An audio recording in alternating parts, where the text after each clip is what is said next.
Telugu cinema ఇండస్ట్రీలో ఎన్నో రికార్డులను కొల్లగొట్టి అందరినీ ఆశ్చర్యపరిచి ప్రపంచవ్యాప్తంగా 600 కోట్లు కొల్లగొట్టింది. ఇక ఈ సినిమా విడుదలైన అన్ని చోట్ల పాజిటివ్ రెస్పాన్స్ లభించింది. అయితే ఈ సినిమా మొదటి పార్ట్ చూసిన తర్వాత అందరూ ఆలోచించేది కట్టప్ప బాహుబలిని ఎందుకు చంపాడు అని. అయితే ఇక ఈ ప్రశ్నపై ఎంతో మంది ఎన్నో రకాలుగా మాట్లాడుకోవడం జరిగింది. ఇక రాజమౌళి ఎంతో మంది ప్రశ్నించడం జరిగింది. ఇక తాజాగా ఈ సినిమా కథ లీక్ అవ్వడంతో కథ విన్నవారు అందరూ చాలా బాగుందని, ఇక సినిమా తెరపై చూస్తే చాలా బాగుంటుందని అంటున్నారు. ఇక బాహుబలి మొదటి భాగం చివరిలో కట్టప్ప బాహుబలిని వెన్నుపోటు పొడిచానని చెప్పడంతో పూర్తవుతుంది. ఇక కట్టప్ప మిగతా కథను శివుడికి చెప్పడం జరుగుతుంది. కాలకేయులను ఓడించిన బాహుబలి తర్వాత రాజు అవడం జరుగుతుంది.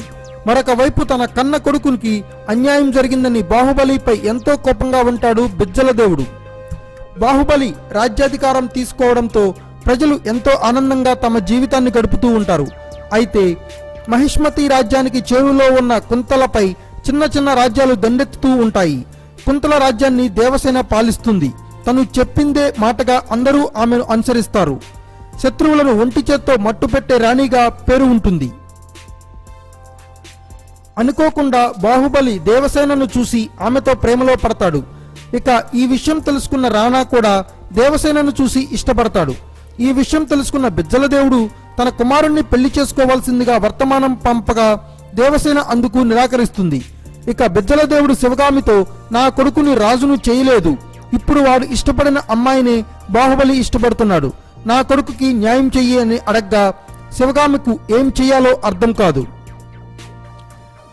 ఇక మరోవైపు అన్నను పోగొట్టుకుని నింజా కాలకేయును చంపిన వాడిపై పగ తీర్చుకోవాలని సమయం కోసం ఎదురుచూస్తూ ఉంటాడు. కుంతల రాజ్యం నుంచి వర్తమానాన్ని మహిష్మతికి తీసుకువస్తాడు. బిజ్జల దేవుడి వర్తమానాన్ని తిరస్కరిస్తున్నట్లు దేవసేన తండ్రి వర్తమానం పంపిస్తాడు. ఇక ఆ సభలో బల్లాలదేవ కోపంతో ఊగిపోతాడు. విధేయుడిపై దండెత్తాలని నిర్ణయించుకుంటాడు. ఆ సమయంలో విధేయుడిని కాపాడతాడు బాహుబలి. ఈ సమయంలో గొడవలు రేపుతాడు బిజ్జల దేవుడు. దీంతో ఈ విషయాన్ని తన తల్లికి వదిలేస్తానని అంటాడు బాహుబలి. ఇక శివగామి నీకు రాజ్యం ముఖ్యమా ప్రేమ ముఖ్యమా అంటే బాహుబలి ప్రేమే ముఖ్యమని రాజ్యాన్ని వదిలేస్తాడు.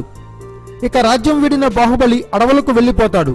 ఈ విషయం తెలుసుకున్న దేవసేన బాహుబలి దగ్గరకు వెళ్తుంది. వీరిద్దరూ పెళ్లి చేసుకుంటారు. మరోపక్క మహిష్మతిపై నింజా యుద్ధం చేద్దామని నిర్ణయం తీసుకుని కొన్ని రోజుల ముందు నుంచే ప్రణాళిక సిద్ధం చేసుకుని మహిష్మతిపై దండెత్తుతాడు. ఇక అదే సమయంలో దేవసేన గర్భవతి అని తెలుస్తుంది. ఇక యుద్ధంలో మొదటి 2 రోజులు మహిష్మతి సైన్యాన్ని కోల్పోతుంది. దీంతో శివగామి బాహుబలికి వర్తమానం పంపుతుంది. ఇక బాహుబలి వచ్చి దాన్ని గెలిపిస్తే మళ్లీ రాజ్యం చేజారిపోతుందని ఆందోళనలో ఉంటారు బల్లాలదేవ బిజ్జల దేవుడు. తమ నమ్మిన బంటు అయిన కట్టప్పతో బాహుబలిని చంపిస్తారు. ఇక అప్పుడే దేవసేనను బంధిస్తారు. ఇక అప్పుడే ఆమె పిల్లవాడికి జన్మనిస్తుంది. ఇక ఈ పిల్లవాడిని చంపేయాలని చూస్తున్న బల్లాలదేవుడు నుంచి పిల్లవాడిని ఎలాగైనా కాపాడాలని శివగామి తనను తీసుకుని రాజ్యం నుంచి బయటకు వస్తుంది. బల్లాలదేవుడు శివగామిని పిల్లవాడిని ఇద్దరిని చంపేయమని సైన్యానికి ఆదేశిస్తాడు. ఇక ఈ విషయం తెలుసుకున్న మహేంద్ర బాహుబలి బల్లాలదేవుడిపై పగ ఎలా సాధించాడు, రాజ్యాన్ని ఎలా చేజిక్కించుకున్నాడు, బల్లాలదేవుడిని చివరకు ఏం చేశాడు అన్నదే బాహుబలి కథ. Thanks for watching. Please subscribe our channel.